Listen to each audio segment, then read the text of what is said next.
Hello friend, આજે આપણે એકદમ જૂનામાં જૂની પુરાની રેસીપી બનાવવા જઈ રહ્યા છીએ, જે અત્યારે વિસરાતી જાય છે. તો એના માટે અહીં લીધો છે મેં મકાઈનો લોટ. મકાઈનો લોટમાં તેલ ઉમેરી અને એને સારી રીતે મોઈ લેવાનો છે. તો આપણે આ રેસીપી બનાવવા જઈ રહ્યા છીએ. એના માટે હવે ગેસની ફ્લેમને ઓન કરી લઈશું અને એમાં 3 ચમચી જેટલું તેલ નાખીશું.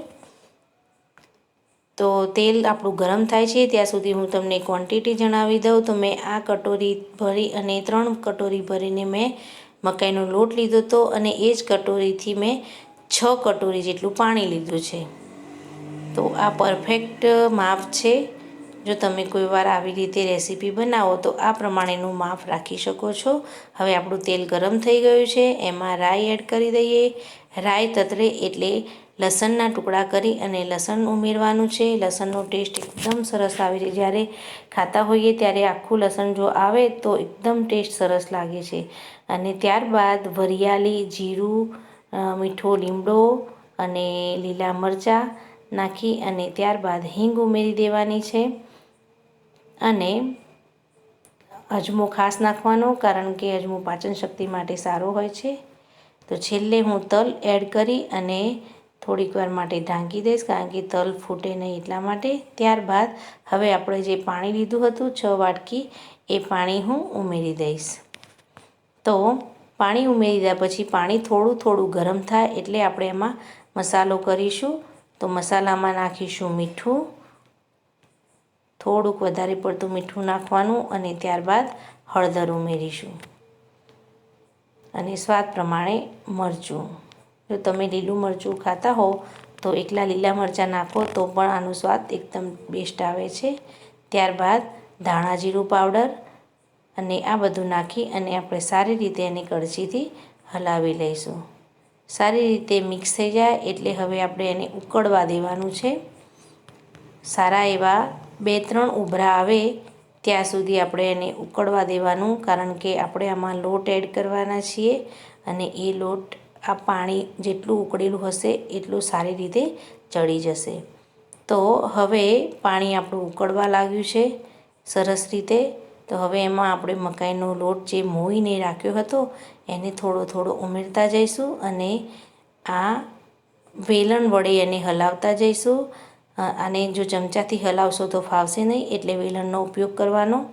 અને હવે હું બધો જ લોટ ઉમેરી અને સારી રીતે બધા જ લોટને ફેરવી અને પાણીમાં મિક્સ કરી લઈશ. મકાઈનો લોટ જલ્દી પાણી ઓબ્ઝર્વ કરે છે એટલે વધારે પડતું જ પાણી ઉમેરવાનું છે.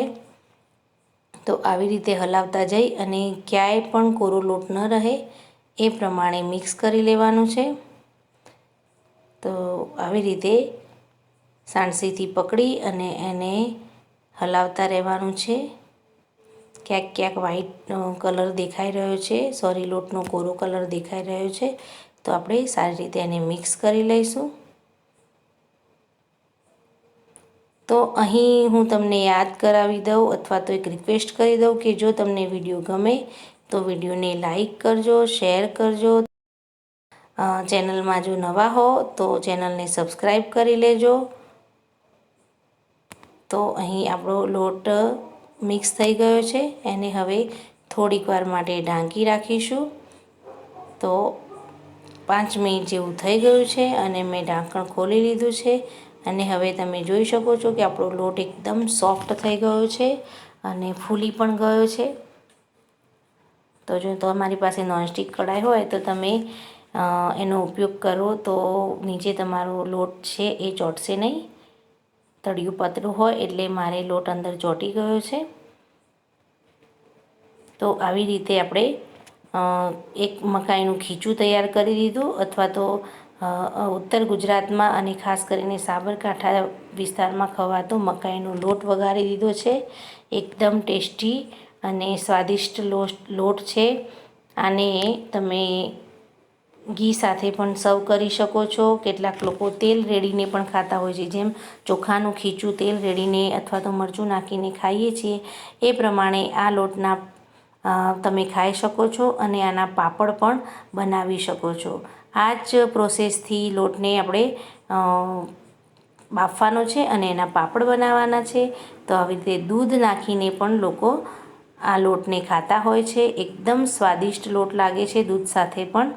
તો તમે પણ એકવાર ટ્રાય કરજો જરૂરથી અને કમેન્ટમાં પણ જણાવજો કે તમને અમારા વિસ્તારની આ રેસીપી કેવી લાગી.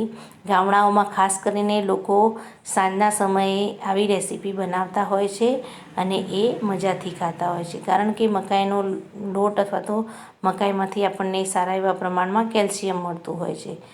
તો તમને કેવો લાગ્યો એ કમેન્ટમાં જણાવજો. મળીએ નવા વિડીયોમાં, ત્યાં સુધી બાય.